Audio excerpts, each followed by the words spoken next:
Concept of why sometimes, like to get in here, even kind of with this, I would move these again in a row.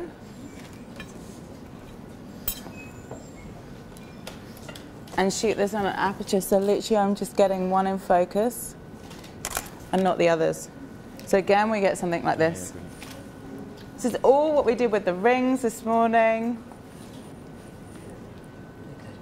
So move things around. If I go kind of here, we're shooting at 2.8 and blowing everything else out of focus from there. You said something about cutlery earlier on that you don't like to say. Why?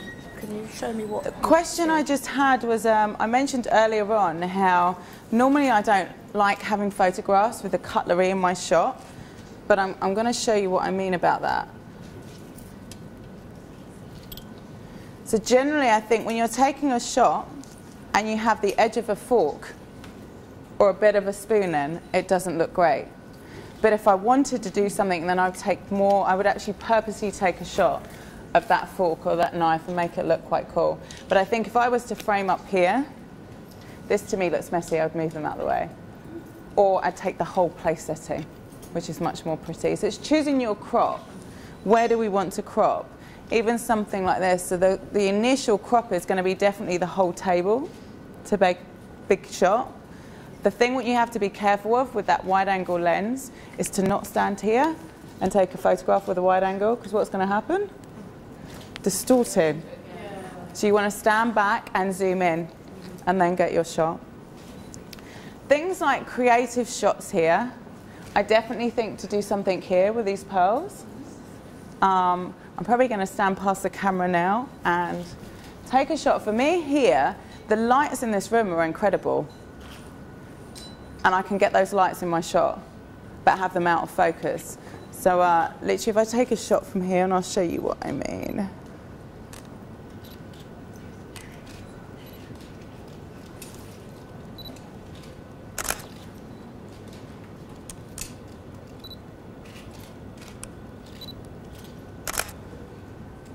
So if we show here, I'm literally just having this in the background.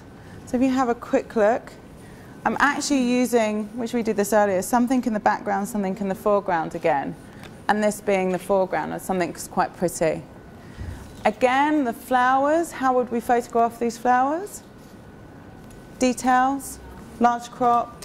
Kind of I would get in here and do something like this. I would take from a back step and get this. Get the whole shot and then start cropping in. So even with a wide angle you could get this. But I would get the details of these flowers. And again, if you look from probably where I was leaning here, I've got this in my background. So this is when I say, we were talking earlier about composition and heights of cameras and where to take photos from.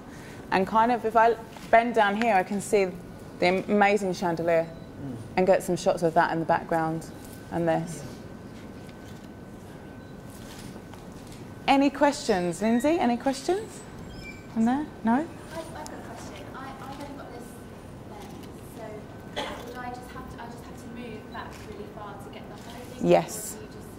So if you've got a prime lens and you've got a 50mm lens on there, you will have to just really step back. So that was the beauty of what we was talking about lenses and having zoom lenses and being able to just zoom in and zoom out.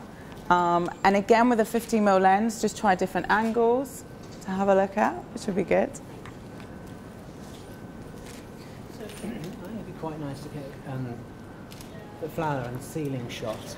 From there? So you'd obviously get on the floor. Yes. Yeah, so you get the whole... Yeah. So Lester was saying here about this is a beautiful venue and seeing the ceiling.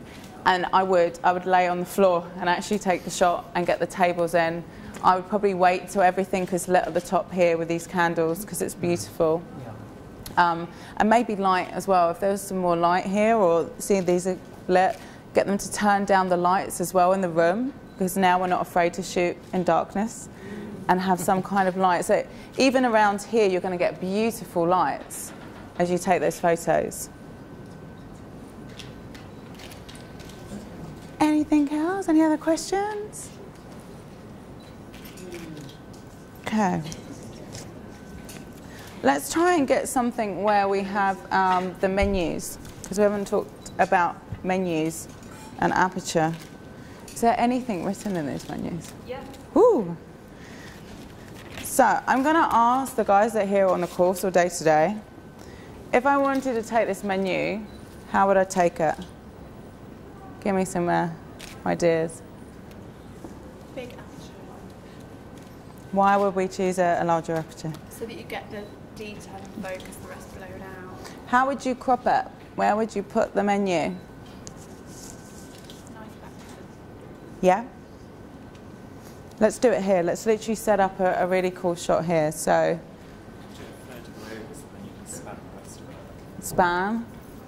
I would even also shoot, I think sometimes when you've got a couple's name on, or say if this was the best man's speech, or even the groom's speech in the morning, rather than getting everything in focus, I'll pinpoint the bit where he actually says something really amazing about his wife-to-be, and just have that in focus and everything out of focus. So sometimes I think the initial thing that everyone will do is the whole thing, but even lay it down, or I would sometimes light it with a candle, so kind of have it with a candle in front and lit up from there. Let's try that shot. Let's try it with the candles. And then you'll get really cool. Who's got a 50mm lens? Do you want to come and try this for me? Okay, so let's try and get a shot here. Not of the whole thing, but the detail bit here. Come this side. Set. And talk us through what you're thinking here. Stick it on 1.8. I'm hoping that I'm on the right settings. Okay. So even move that down to 1.8. Yeah. Perfect. Here's 60 of a second. Down. Here. That's it. And now have a look through that light meter and almost get a little bit sliver. What we want is to some of the writing to be in focus and the other bits being out of focus. Okay. Oh, I didn't get any. Okay, need to get really in close.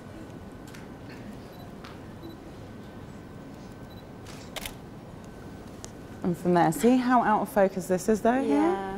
So it works. Okay. But you probably want to get a little bit nearer to take a crop from there. So that's an idea of what we would normally do to take one of these. So flowers, probably use something like 5.6. Ooh, sorry. Sorry, I'll put it down. Any other details here? It's actually quite hard sometimes to take the pearls. And again, I'll probably move the pearls away. So I have some pearls in focus, some pearls out of focus, and it's moved around from there. Let's move. Are you guys fine to move on to this table here? Yeah, let's go and have a look at this table. How do you avoid the reflections? Okay, so we just had a question from the audience about how to avoid the reflections.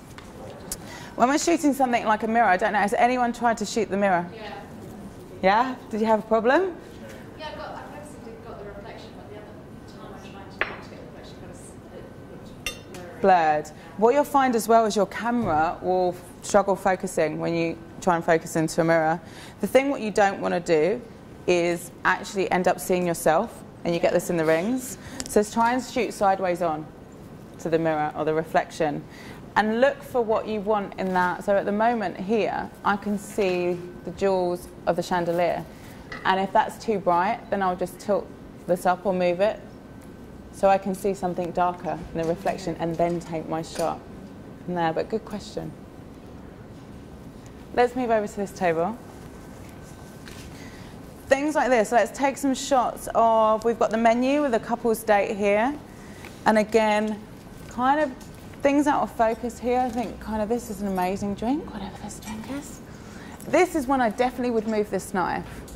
So if I'm going to do a shot here, you can see that's annoying for me. So I'll just move this knife around. I kind of want that in focus. Grab some of these.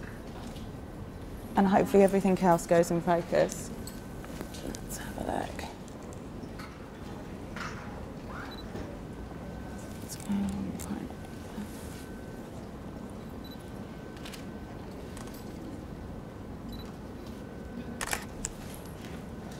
So here we've got, if you can see this, so everything behind it is out of focus from that, and it gives it a bit more depth.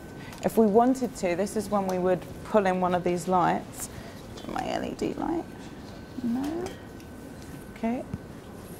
Never mind, LED light's gone. Literally what I would do then, if I didn't have the LED light, just bring more. Ah, thank you. So, using one of these little LED lights, again what we did before, bringing in something a bit different.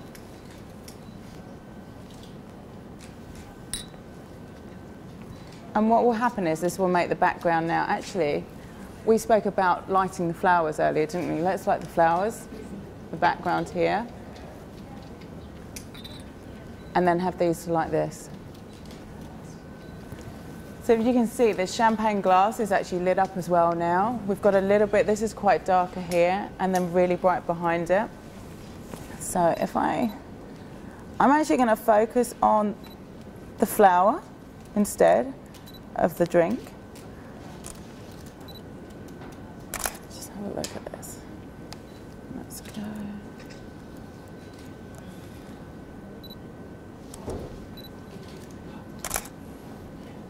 So here we see you can get something that's a little bit different. So choosing your focus point and making it look moody and focused. Obviously with the LED light, when you first put it on the glass, you've got quite a lot of glare because it's quite close. Yes. How do you avoid that? Is it literally? I'm not, yeah, pull it further away. So we just had a question about there's a glare from the light that we're using. You can get away from that glare by moving the light or moving it back or literally not cropping it in. So cropping in and out. Again, kind of I could tilt this here. And this is depending where I am. To my eye, I can see kind of the LED lights on the side of the rim of the glass, but it might look like a nice kicker light. So I'm going to just try it.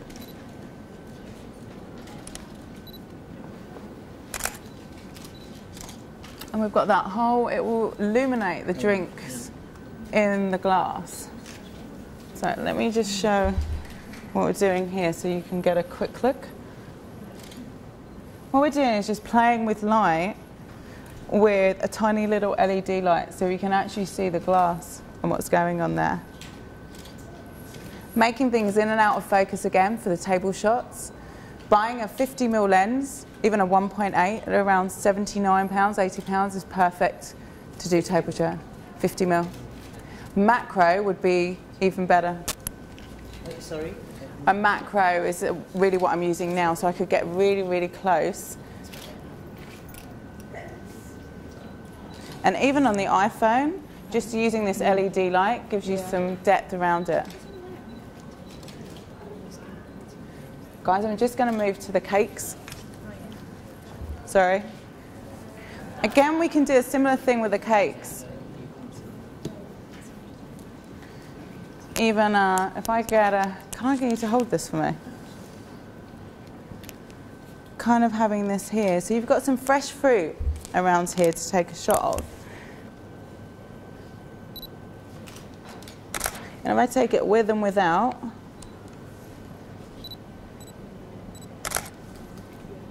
you can see here, so I've got something quite interesting in and out of focus. If you pull that light away now, just literally, yeah.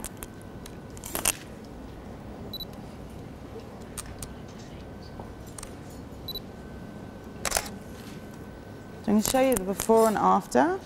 So you've got something a bit more warmer, a bit more blush, and then something where you can kind of be a bit more dramatic. It still looks a bit colder because I haven't changed my white balance. With a little bit of lights. Again with the cupcakes, I would do literally the butterfly on the top of this cupcake. Let's see if I can get this working. If you have a look at 2.8, even just the edge of that butterfly is in and nothing else. Yeah. You want to have a quick look. So kind of having details, focus on the tiny little bits and think about what you want, something in the background, something in the foreground, from there. Any other questions on the tables? Because we'll have a little bit of a break and we will get the model shoots. We'll get going with the model. Is there a way that you can spot blur back? Yes. If you haven't got a macro, you can blur the background, and if you haven't got a great lens that goes down to like 1.2, 1.8, the trick is to move the things behind it further away. So make the depth of field greater and not worry about the lens you have or the macro lens. The thing with the macro lens is you can get really close to what you want to photograph, the distance from here to here. If you try with some of your cameras without a macro lens, it won't focus. Yeah. And there's no getting around that at all. Yeah. So literally, when you want to pull something out of focus, this is why photographers will go to a table and do this and then focus here from there. So just move things further away. Look and see what's in the background. Look for different colours in the background to blow out of focus. Lights to blow out of focus is quite interesting. Candles are gorgeous as well to line up and have a bit of light in the background, a bit of light in the foreground, a bit of both from there. Any other questions? Okay guys, we're going to stop for about 15 minutes and we're going to get our live models set up for a shoot and we'll see you soon. Thank you. Thank you. With, you were talking about the whole, blurring in the background. Yeah. The problem, I don't think on this camera I've been able to do the whole blur thing all day. So like when I'm taking a whole shot that